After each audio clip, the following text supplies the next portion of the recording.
Des informations contenues dans les images du profil professionnel de Marika Douville, que vous aviez mentionné sous le nom de Marie-Claude, avocate associée chez RSS, Robinson Shepherd Shapiro.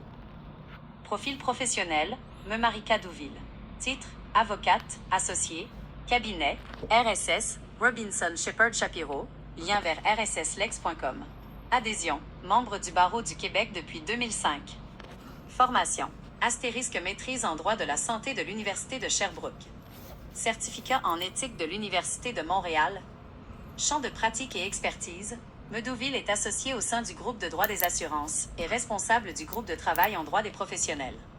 Elle concentre sa pratique en défense dans les domaines suivants: responsabilité professionnelle et disciplinaire, représentation active de notaires, avocats, comptables, pharmaciens, hôpitaux, dentistes, audioprothésistes, chiropraticiens, naturopathes, optométristes et podiatres. Responsabilité civile, préjudice corporel, assurance vie et assurance invalidité.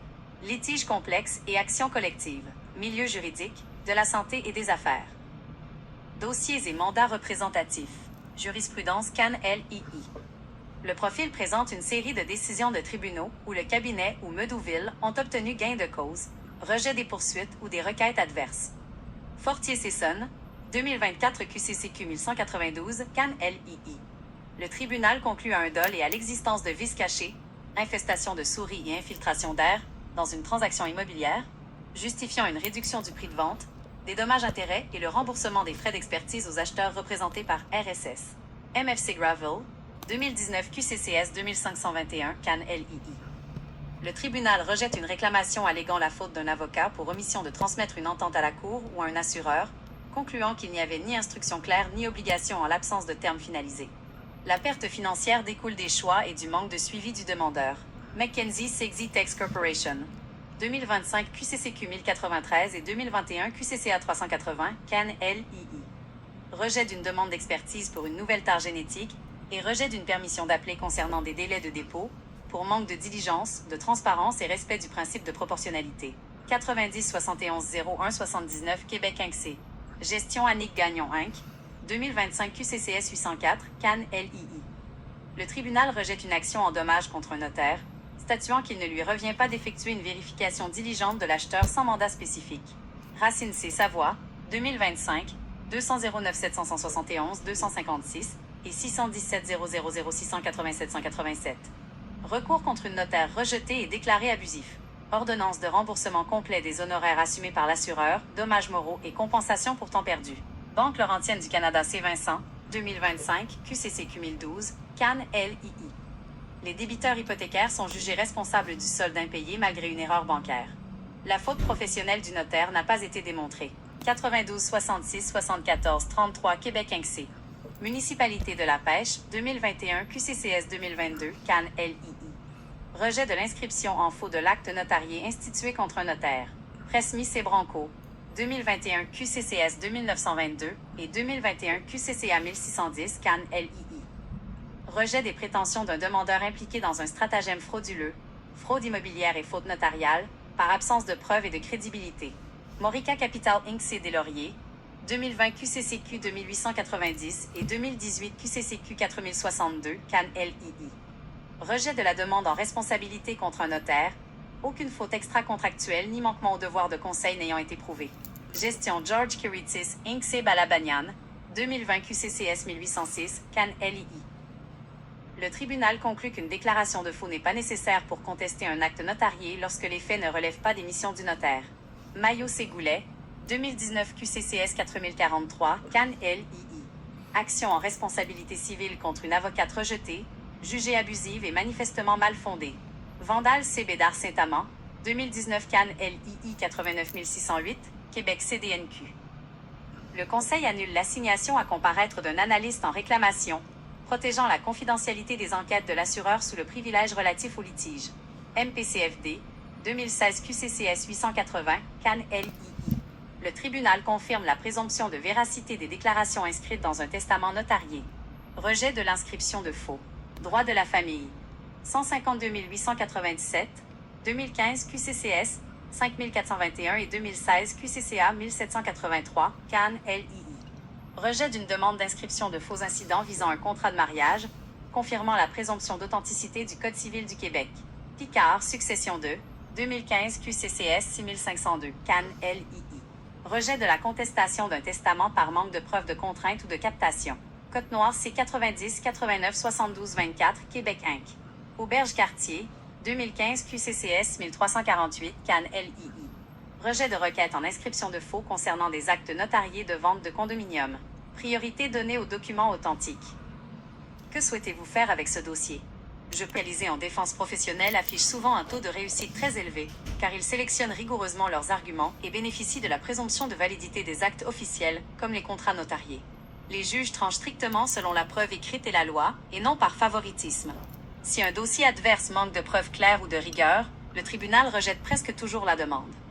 D'injustice très fréquent et tout à fait compréhensible lorsqu'on regarde la liste de ces décisions. Mais le système repose sur des règles de preuve extrêmement strictes, plutôt que sur une protection corporatiste. En droit civil québécois, les professionnels comme les notaires ou les avocats bénéficient d'une présomption de validité sur leurs actes officiels et leurs contrats. Pour gagner contre eux, le consommateur doit apporter une preuve écrite irréfutable de faute ou de fraude, ce qui est extrêmement difficile à démontrer devant un tribunal. Les juges rejettent les causes non pas pour protéger leurs confrères, mais parce que le fardeau de la preuve exigée par la loi n'est pas atteint par la partie poursuivante. Et l'impression que les règles du jeu sont biaisées. Cependant, sur le plan strictement juridique, l'accusation de collusion est une infraction grave qui exige des preuves directes, matérielles et incontestables pour être retenue. Dans la décision MFC Gravel, 2019 QCCS 2521, le tribunal n'a pas basé son jugement sur une quelconque entente cachée ou une protection corporatiste, mais uniquement sur l'application rigoureuse du droit des contrats. L'absence de mandat finalisé. Le juge a conclu qu'il n'existait pas d'instruction claire ni d'entente complétée obligeant l'avocat à transmettre un document. Le fardeau de la preuve, en responsabilité civile, c'est au demandeur de prouver hors de tout doute la faute professionnelle directe. Le tribunal a déterminé que la perte financière découlait des propres choix et du suivi de la partie demanderesse. La défaite face à des avocats d'expérience spécialisés en défense s'explique par la sévérité des critères exigés par la loi, et non par une alliance entre les parties ou les professionnels impliqués. Sachez que le système judiciaire et les ordres professionnels disposent de mécanismes stricts pour traiter ces situations. Au Québec, ce type de document ne peut pas être évalué directement par un tribunal sans suivre les procédures officielles. Voici les options appropriées pour faire valoir une telle preuve. 1. Le Bureau du syndic du barreau du Québec, c'est l'organisme officiel chargé d'enquêter sur les fautes déontologiques, le manque d'intégrité ou les conflits d'intérêts des avocats. Vous pouvez leur soumettre une plainte officielle accompagnée de votre copie de la lettre. 2. Le commissaire aux plaintes contre les juges si un membre de la magistrature est impliqué. Si la situation touche également l'intégrité d'un juge, le Conseil de la magistrature est l'instance qui reçoit et analyse ces plaintes. 3. Une autorité policière ou l'UPAC, Unité permanente anticorruption. Si le document démontre des actes criminels clairs de corruption, ce sont les autorités policières spécialisées qui ont le pouvoir d'enquêter.